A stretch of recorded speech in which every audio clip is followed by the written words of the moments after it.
Hello, I'm Grace Espanilio from Sasin, Quezon City, and I will perform the proper cleaning of a feeding bottle. First, let's do a proper hand hygiene.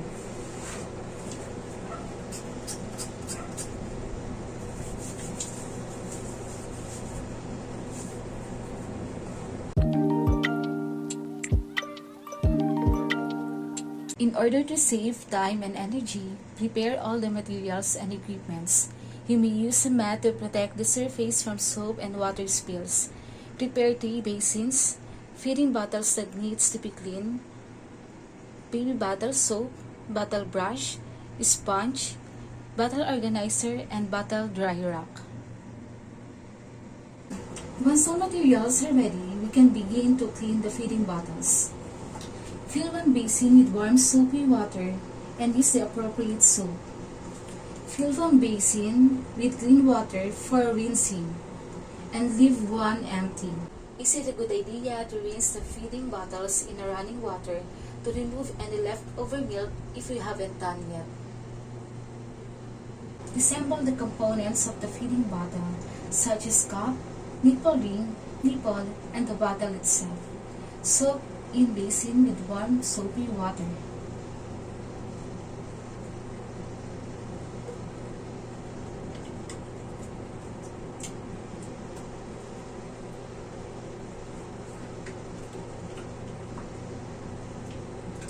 This will help to dissolve the milk that will stock and make the clean easier.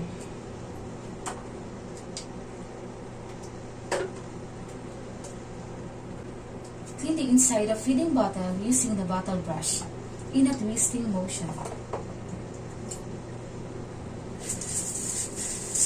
Soften and remove the milk residue. Stack on the walls and at the bottom of the bottle. Make sure to reach the side. Clean the rim and the outside part of the bottle using a soft sponge.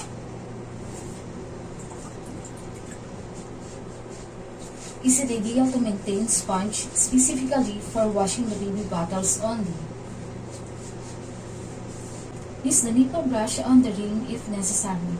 Be careful, do not scratch the surfaces of the feeding bottle.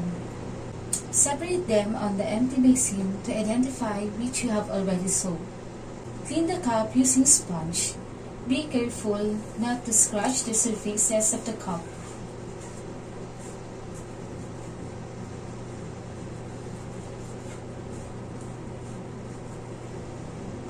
Clean the nipple ring using sponge and nipple brush if necessary.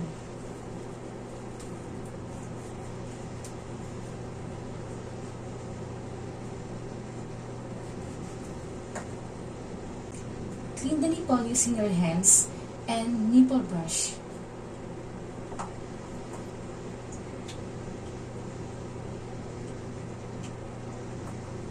Prepare to rinse. Rinse the nipple on the other basin with clean water very thoroughly.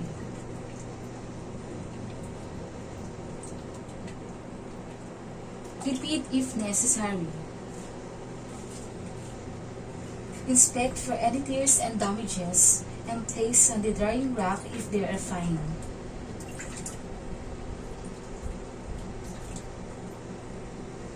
Rinse the rest of the components thoroughly. Inspect them as you go.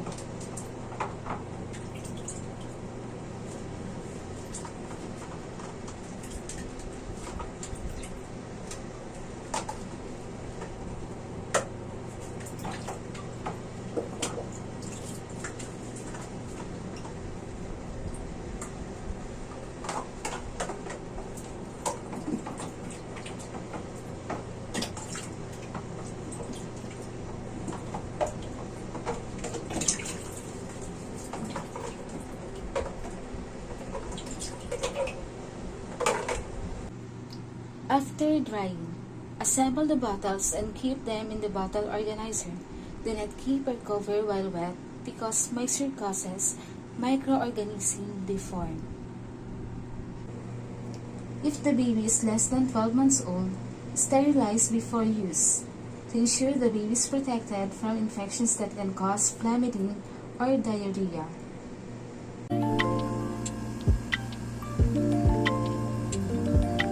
Prepare all the materials and equipment. Mat to protect the surface and working area, feeding bottles that already washed, bottle rack and tongue which sterilize, stove, aluminum pot, and bottle organizer. Now, let's proceed to sterilizing the feeding bottles. First, let's do a proper hand hygiene.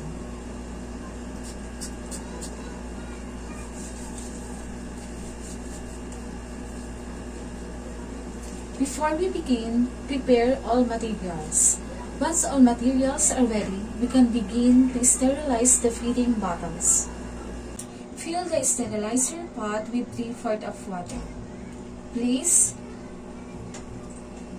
the hard and large object to prevent the soft object to deform.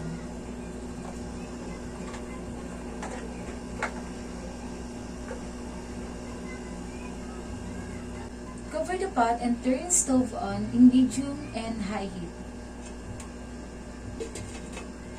Wait to the water to start boiling before starting the 5 minutes timer. After 5 minutes, place the nipples in the boiling water. Lift the lid away from you and gently drop the nipples in the boiling water.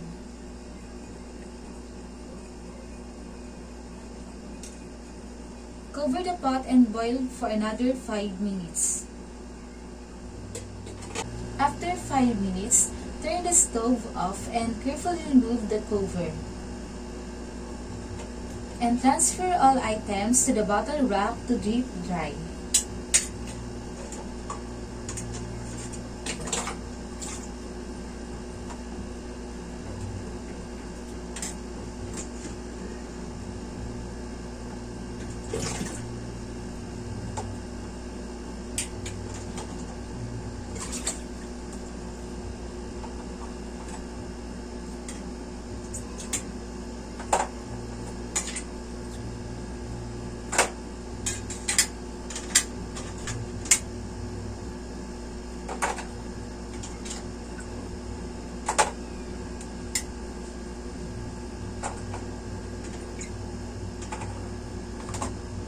Once items are dry, prepare to transfer the sterilized bottle in bottle organizer.